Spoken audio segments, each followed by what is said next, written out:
Question number 5. The graph below is the function f of x. Determine which one of the following rules for continuity is violated first at a is equal to 2. So first, f of a is defined. So in this case, our a is equal to 2. So a is equal to 2. The input x, or on the x-axis, is 2. So that is a is equal to 2. So this is a is equal to 2. And its image is this one here. But it's a whole. So may hollow siya na part, or may whole siya na part. Therefore, the output does not exist, or the f of a here is not defined. Okay? So it's not defined. Okay? Kasi nga may hole siya dito. Alright? So we will not check this one. Second, the limit of f of x as x approach a exists. So yung limit sa left ng 2. Okay, so this graph approach this point here, and on the y-axis that is equal to 1. Sa right side naman, okay, so the right side from the right, okay, of 2, the function values approach this point here on the y is equal to 1. Therefore, the limit of f exists as x approach 2. Then third, the limit of f of x is equal to f of a. So itong f of a, this one is not defined based on the first base dito. But so since it's not defined, and dito kasi sa left the limit exists, and the limit exists at 1. No? So kung mapapansin nyo yung limit dyan, the limit of f of x as x approach 2 is equal to 1. So itong isa naman does not exist. Therefore, they are not equal. So we will not check this one. Okay, so only f of a is alright. So only the limit exists, but the f of a is not defined. Okay. Okay. For this question,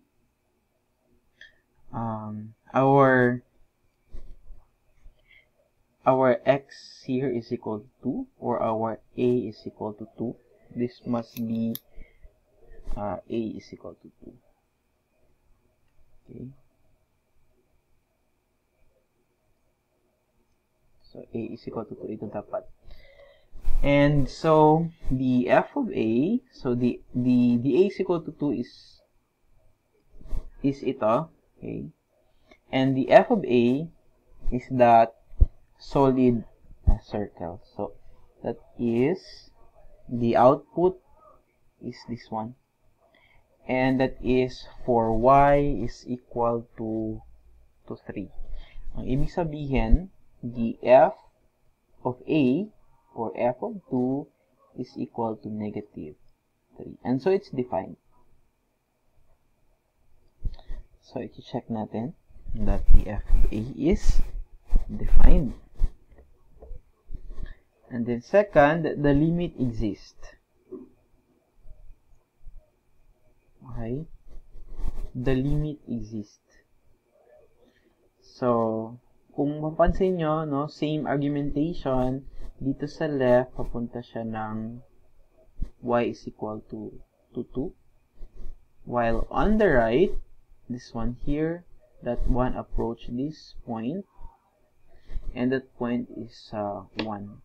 So the limit exists, And we can say that the limit of f of x as x approach 2 is equal to 1. So the limit exists. So we will check this one. The limit exists and f of a is defined, but if you can observe, hindi siya equal, no? Itong f of a kasi ay negative 3, whereas the limit is 1. So, hindi equal itong dalawa. No? Ito siya at saka yan. So, we cannot check the third. Alright. Next, question number 7. Okay. So, we are given this function. This one is piecewise defined function. So first, f of negative 3 is defined. So the f of negative 3 ay nandito siya manda. We are talking about x is equal to negative 3. So nandito yon. So the definition is, or the output is 2.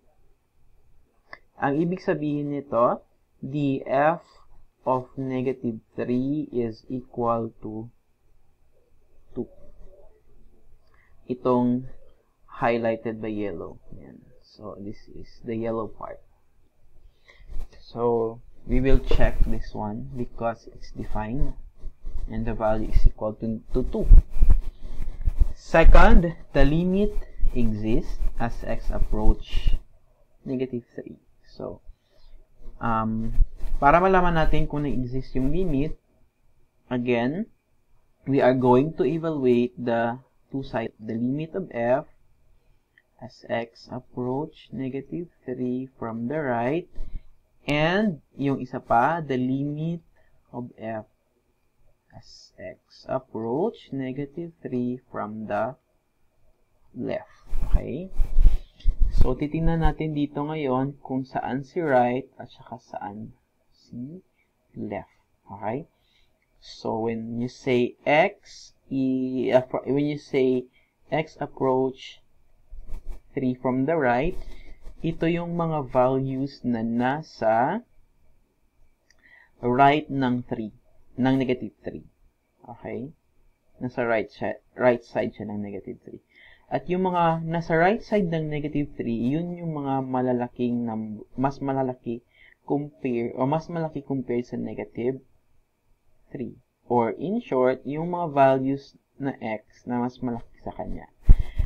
So, yung mga values na yon are when x is equal to, when x is greater than negative 3. So, that function corresponds to this one. Alright? While, yung mga function naman, no, na nasa left ng negative 3 or negative 3 from the left, ito yung mga values x that are to the left of negative 3. So, all x na nasa left niya. So, I will mark that ito, right? So that those are values that are less than negative 3. So that is this one. Okay. That is to the left of negative 3, or x approach negative 3 from the left. Okay.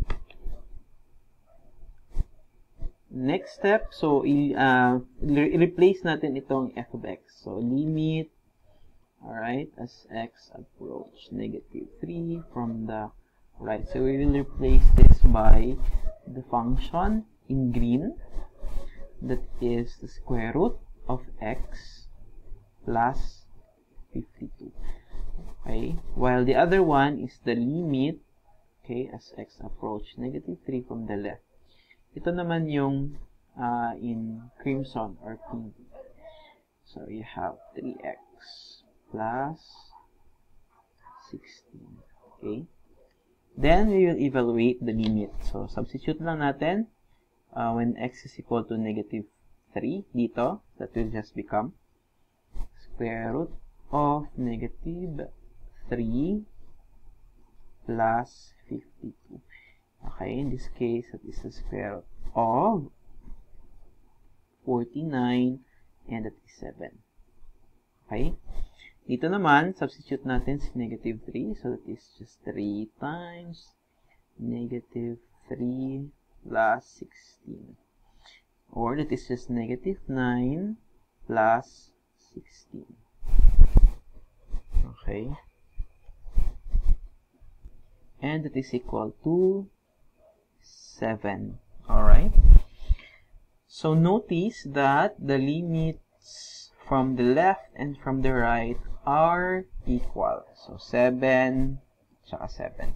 So we can say that the limit of f of x as x approach negative 3 is equal to 7. And since it's a real number, the limit exists. So we will check this one. Okay, so iti-check natin itong second. Third, the limit of f is equal to f of negative 3. So the f of negative 3 is 2, whereas the limit of f as x approach negative 3 is 7. They are not equal, so therefore it's not checked. The function is continuous at x is equal to negative 3. So the three requirements for a function to be continuous must be checked. So since ang isa ay hindi, so we cannot check this one. And it is true that the function is not continuous at x is equal to negative 3. So bale, tatlo lang yung may check dito. Okay?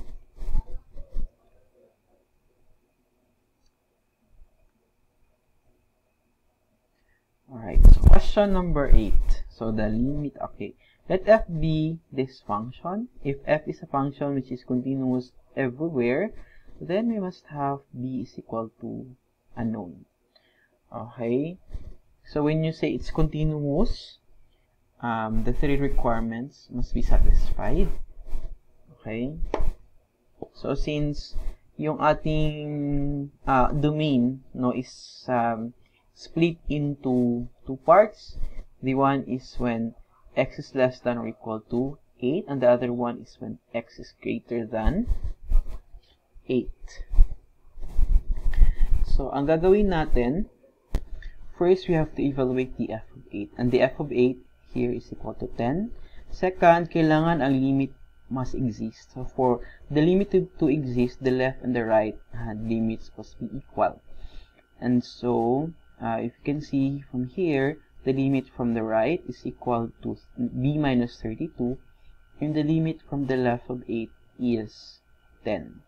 So since kailangan mag-equal itong dalawa to 10, or this must all be equal, kailangan itong b minus 32 natin is equal to 10. So solving for b, you have b is equal to 42. Okay?